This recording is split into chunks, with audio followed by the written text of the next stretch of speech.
Are there any real dangers in medical marijuana?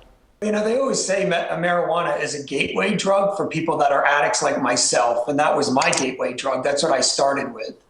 So it could be a problem. And, you know, the way it's prescribed in today's society is they're just handing it out like candy. So it's unfortunate that it could be beneficial for some people, but yet the abuse of it is far more. We're back with you. You've been hearing testimonies from medical marijuana users and how it's relieved or even cured their illness. But is medical marijuana a cure at all? Our next guest, celebrity interventionist Ken Seeley, is going to clear the air about medical marijuana and whether or not it's truly effective. Please welcome him via Skype. Ken, thank you for joining us. Really appreciate it. Thank you. Thank you for having me. Yeah, you know, we were talking about medical marijuana. So is it, you know, people are just talking about it like it's a panacea. Are there any real dangers in medical marijuana? You know, they always say marijuana is a gateway drug for people that are addicts like myself, and that was my gateway drug. That's what I started with.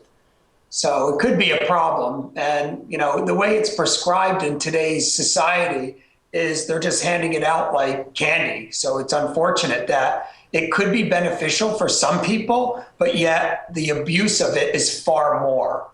Ken's talking about the fact that even though it can be useful, that people are just perhaps overusing it. Tell us about maybe your practice and what you do so we can get a better flavor of the kind of people that you see. Yeah, I do a lot of interventions all over the country. And then also we have sober livings down in Palm Springs, California.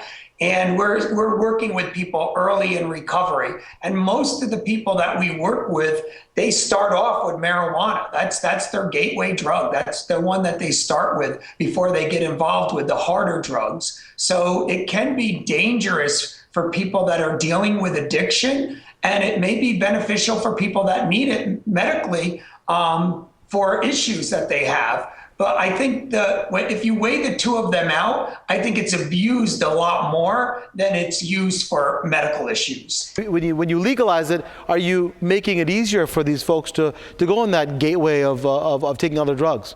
Yeah, I don't think so. I think addicts that have that gene of addiction, they're going to cross that line anyway. You know, people like myself, we're addicted. We're going to find something to be addicted to. So I don't think that's really the issue here. I think the issue is really where they're trying to say medical marijuana is a medication. In my perspective, I just don't see it working as a medication. And I know a lot of doctors out there that say it's not a medication. You know, it's something that, you know, yeah, it does help with symptoms, but it's not a medication. Yeah, it's an important point I think Ken started to make, is that people may use it with the label as medical marijuana, but they're really using it just for recreational purposes. And if you're going to use it for recreational purposes, just legalize it. I mean, that's a great perspective. And most medical societies have said that they don't really, you know, buy the fact that medical marijuana is a medicine. They look for evidence, and there's really no evidence that's placebo-controlled, double-blinded, that you can really point to. So great points. Thank you for joining us and giving us that perspective. Really appreciate it. Big round of applause, please. Let's take a quick break. When we come back, we'll continue this hot topic, a subject on medical marijuana. Stay with us. Hi everyone, I'm Dr. Partha Nandi, and if you enjoyed that video, you're going to love the next one.